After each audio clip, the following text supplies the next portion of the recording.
Salam sehat buat semuanya. Sesuai dengan pengaturan Pangeran Gibson, Harvey akhirnya bertemu dengan Dewan Mitos di Gunung Ungu dengan tujuan untuk menyelesaikan konflik dengan Miles Cotton dan Cora. Bagaimana pertemuan mereka? Apakah akan berjalan sesuai yang mereka harapkan? Untuk cerita lengkapnya, di dalam gameplay ini, mari kita lanjutkan kisah Bang Harvey York chapter 5355 sampai 5359.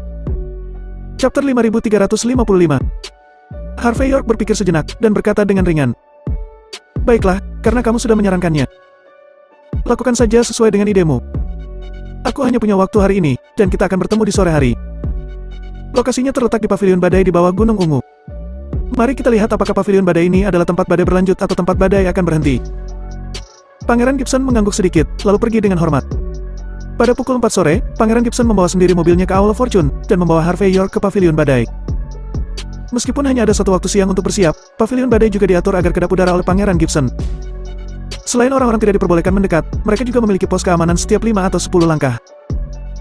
Meskipun tidak dapat dihindari untuk mengatakan pengaturan ini terlalu berlebihan, tetapi sampai batas tertentu, itu juga menunjukkan bahwa Pangeran Gibson masih mampu mengendalikan gerbang surga. Lebih baik seperti ini. Harvey York tersenyum ringan. Ini adalah pertunjukan besar. Tidak hanya untuk orang-orangku sendiri, tetapi yang paling penting adalah menunjukkannya kepada orang lain. Jika orang berpangkat tinggi tidak memiliki keangkuhan, lalu apa perbedaan antara orang berpangkat tinggi dan orang berpangkat rendah? Pangeran Gibson tersenyum canggung dan berkata, "Tuan Muda York, jangan bercanda. Ini semua diajarkan oleh Darwin Gibson." "Oh iya. Pertemuan kita dengan Miles Cotton adalah jam 5 sore ini. Jadi sebelum itu, kamu masih bisa berjalan-jalan dan beristirahat sebentar."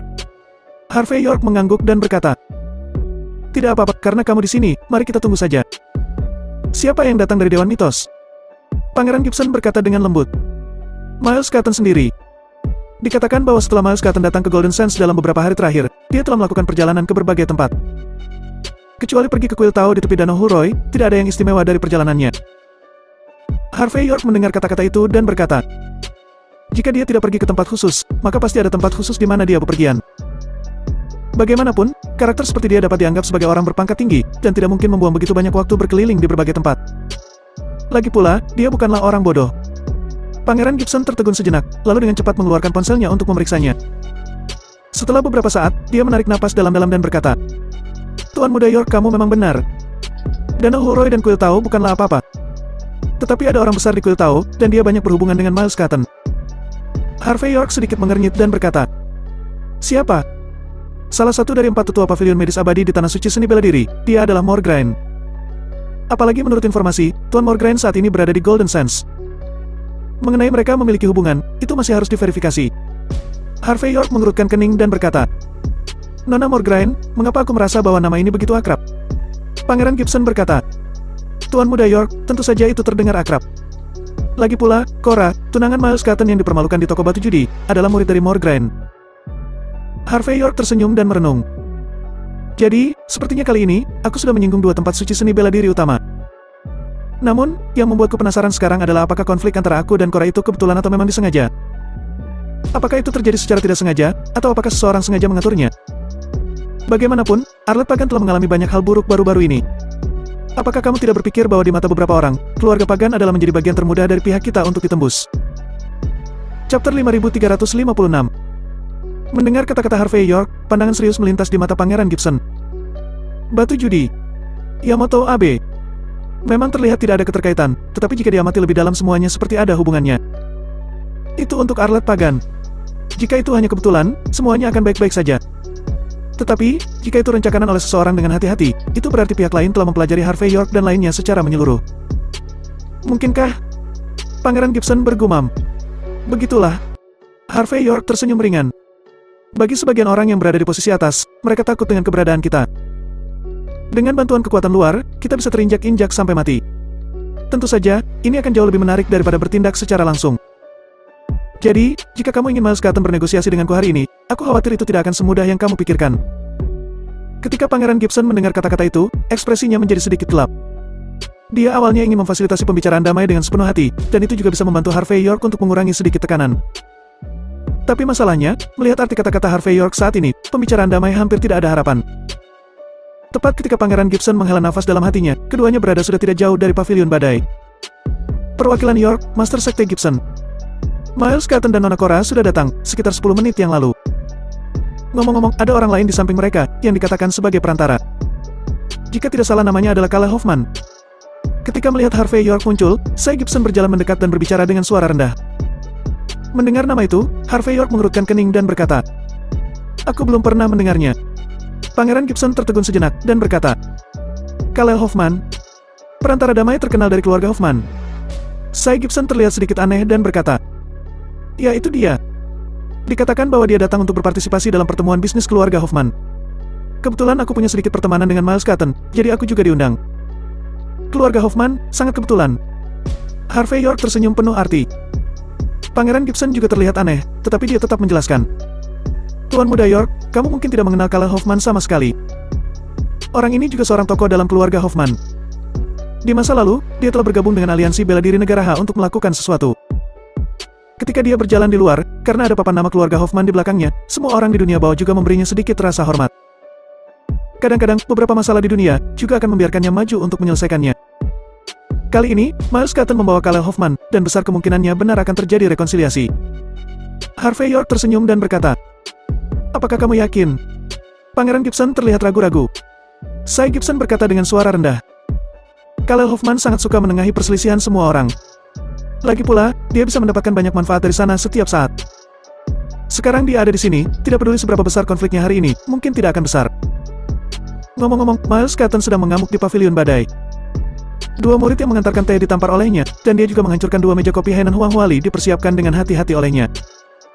Bahkan Kala Hoffman itu sedikit marah.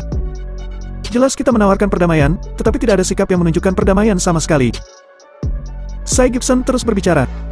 Harvey York tersenyum dan berkata, "Waktu yang ditentukan adalah pukul 5 kan?" "Betul sekali." Harvey York melihat arlojinya dan melanjutkan, "Masih ada setengah jam, ayo kita jalan-jalan dulu." "Siap saja jam 5. Apakah mereka tidak ingin memberi kita uang mereka? Kalau begitu mari kita lihat, siapa yang akan memberi siapa." Chapter 5357. Pukul 5 sore. Setelah jalan-jalan, Harvey York akhirnya membawa Pangeran Gibson dan Cy Gibson ke pavilion badai. Tempat ini telah diatur dengan hati-hati, dengan banyak kaligrafi dan lukisan antik tergantung di pilar. Sofa Hainan Huanghuali yang dipinjam khusus dari keluarga Pagan terlihat sangat cocok. Namun, seperti yang dikatakan oleh Cy Gibson sebelumnya, tempat itu berantakan. Beberapa meja kopi hancur berkeping-keping. Ada banyak potongan teko berserakan di tanah.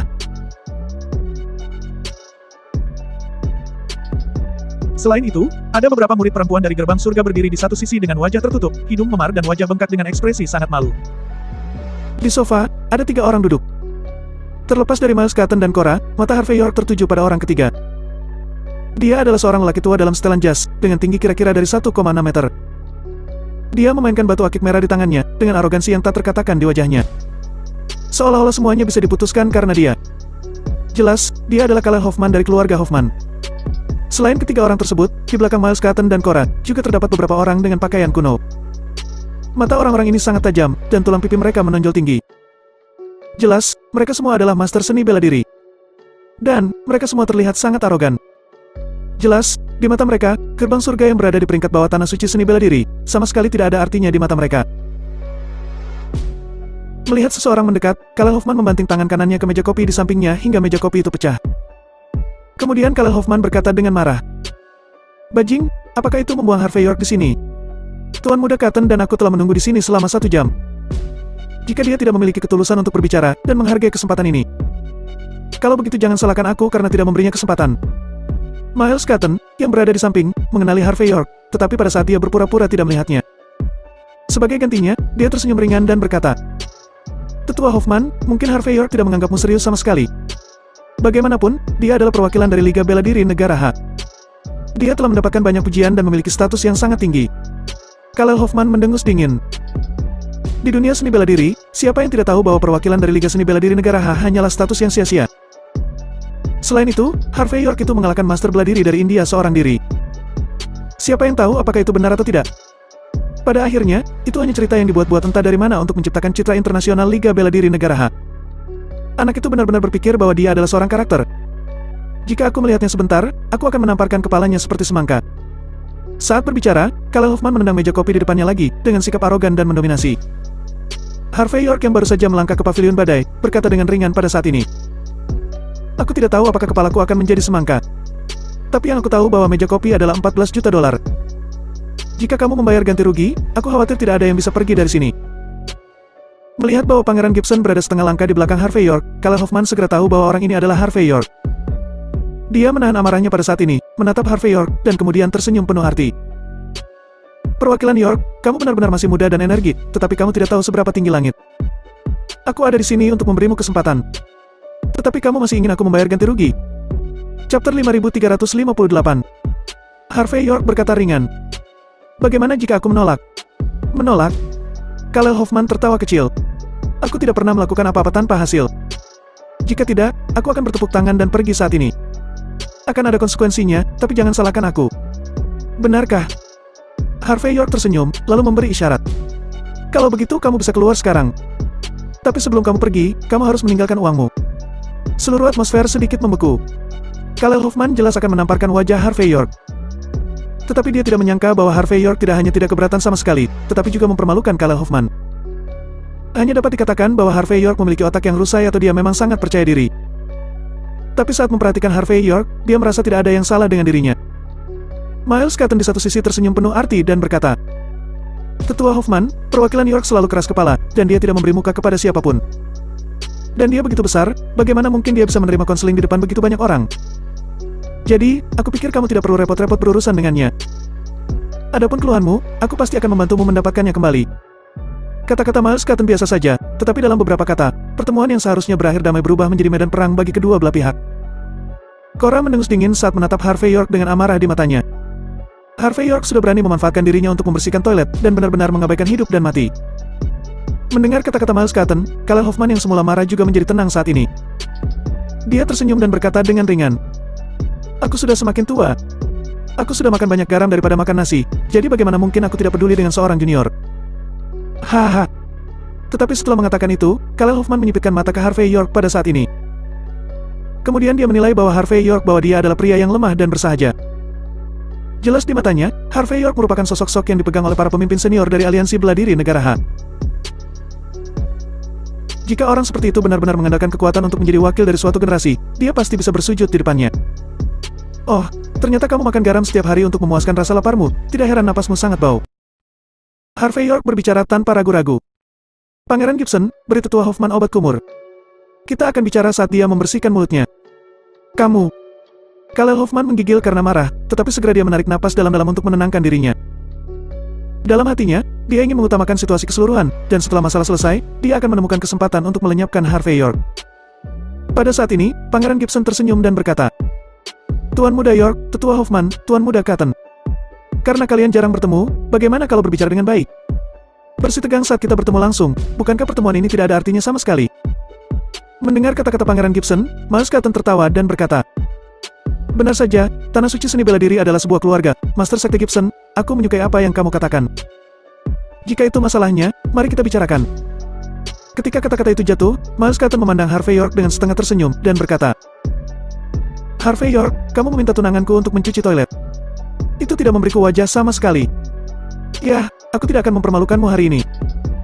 Mulai hari ini, apa yang disebut kontrak perjudian antara kamu dan tunanganku akan dibatalkan. Selain itu, hari ini kamu harus berlutut, membawakan teh dan air, dan meminta maaf padanya.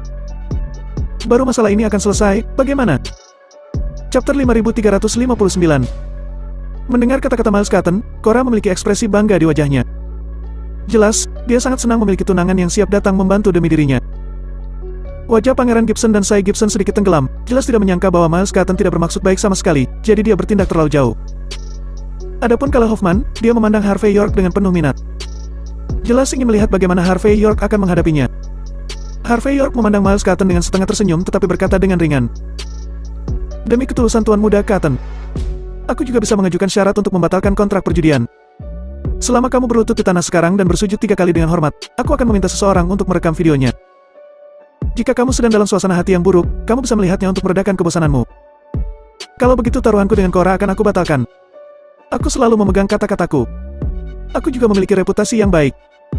Awalnya, Harvey York mengira Miles Cotton dan yang lainnya akan membicarakannya dengan baik. Tetapi mereka masih tinggi hati seperti sebelumnya, jadi Harvey York tidak ingin membuang-buang waktu dengan Miles Cotton lagi.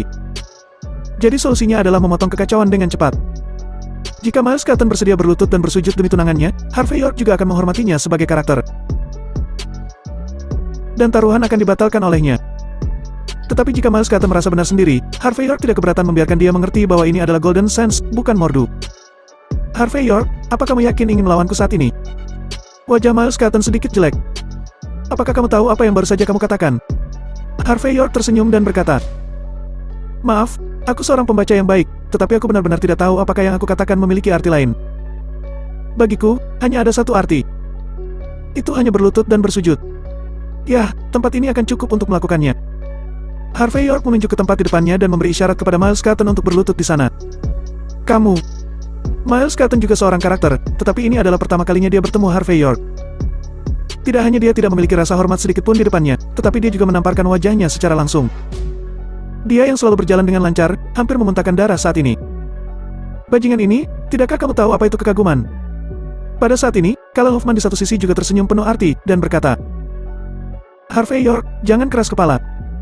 Karena kamu di sini hari ini, kamu jelas mengerti pentingnya Dewan Mitos. Aku juga telah menyelidiki urusanmu. Meskipun ada orang-orang dari keluarga Patel dan 6 keluarga tersembunyi yang mendukungmu. Bahkan jika kamu memiliki gelar perwakilan, kamu memiliki sedikit kekuatan.